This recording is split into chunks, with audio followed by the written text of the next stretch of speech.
that when God says he hates divorce, he puts that in the same context as he hates violence. See, in God's mindset, divorce is violence.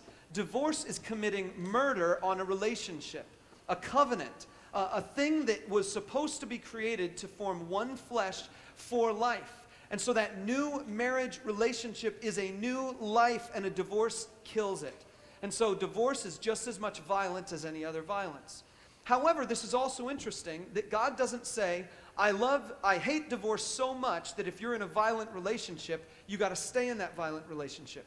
God specifically says, I hate them both. I hate violence, I hate divorce, so do not break faith. If you've made a promise, keep it. I'm not going to go into a lot of detail on the rest of these because they're big. And so let's move on. The next one is Matthew 19, 3 through 9. Here's the whole passage on the screen. Some Pharisees came to Jesus, him, to test him. They asked, is it lawful for a man to divorce his wife for any and every reason?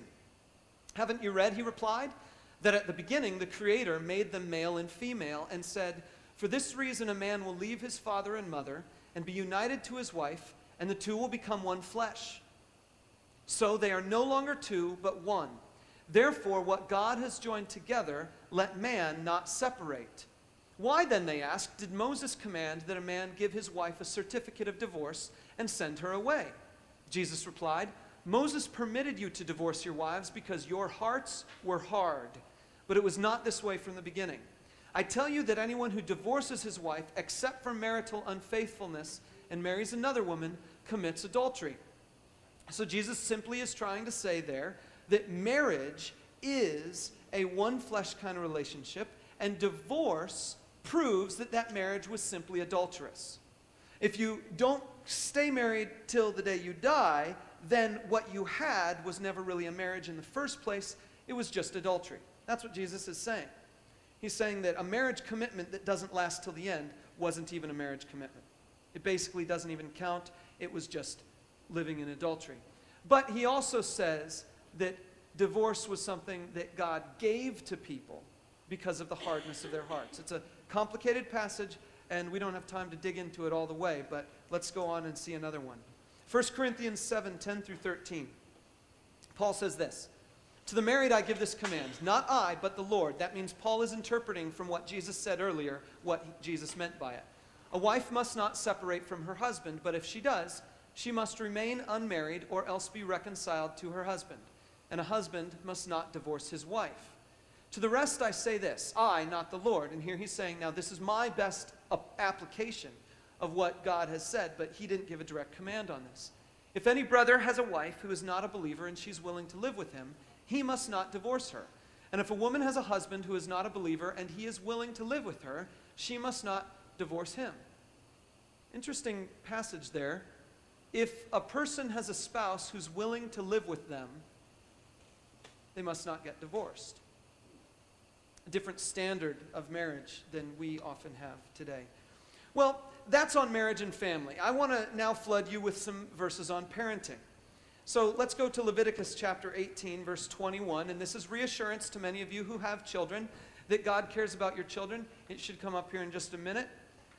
God says, do not give any of your children to be sacrificed to Molech, for you must not profane the name of the Lord, name of your God, I am the Lord.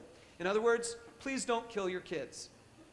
And if you do kill your kids, don't make them a sacrifice to Molech. No, please don't ever kill your kids. So God is basically saying there, okay, even if someone were to say that in this instance it is okay to kill a child, even if someone were to say, in this particular case, that's acceptable, you don't do it.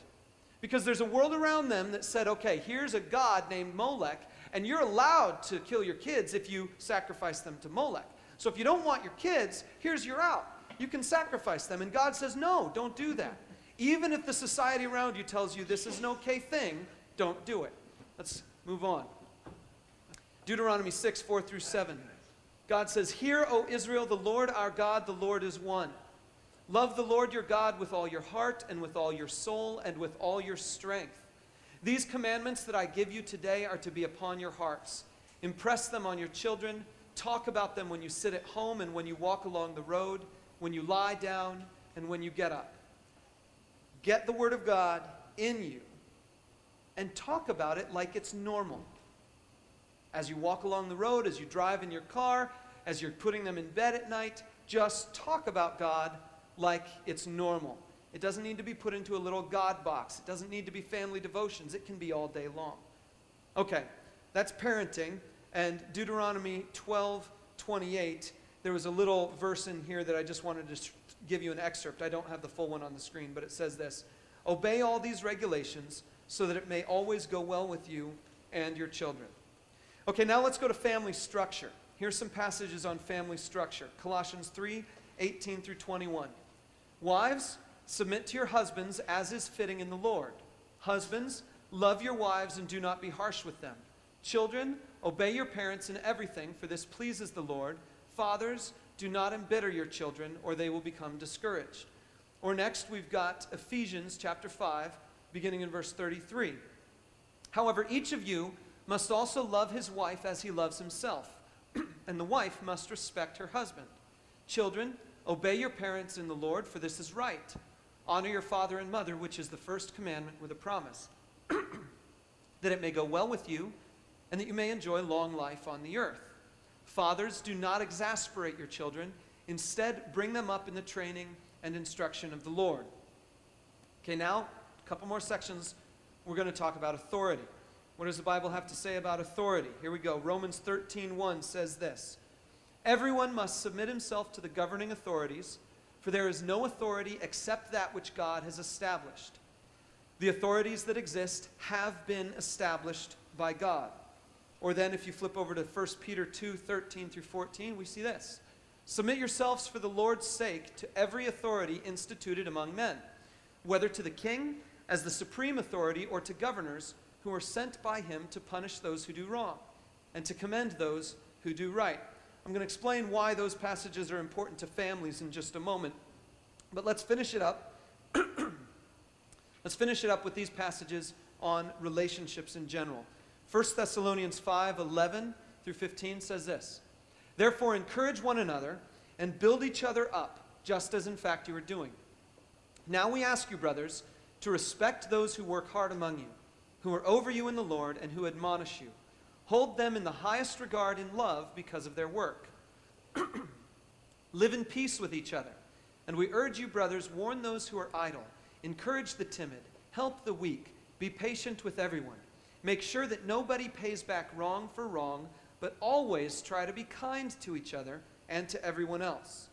I've got a couple other passages here that I don't have references on your notes.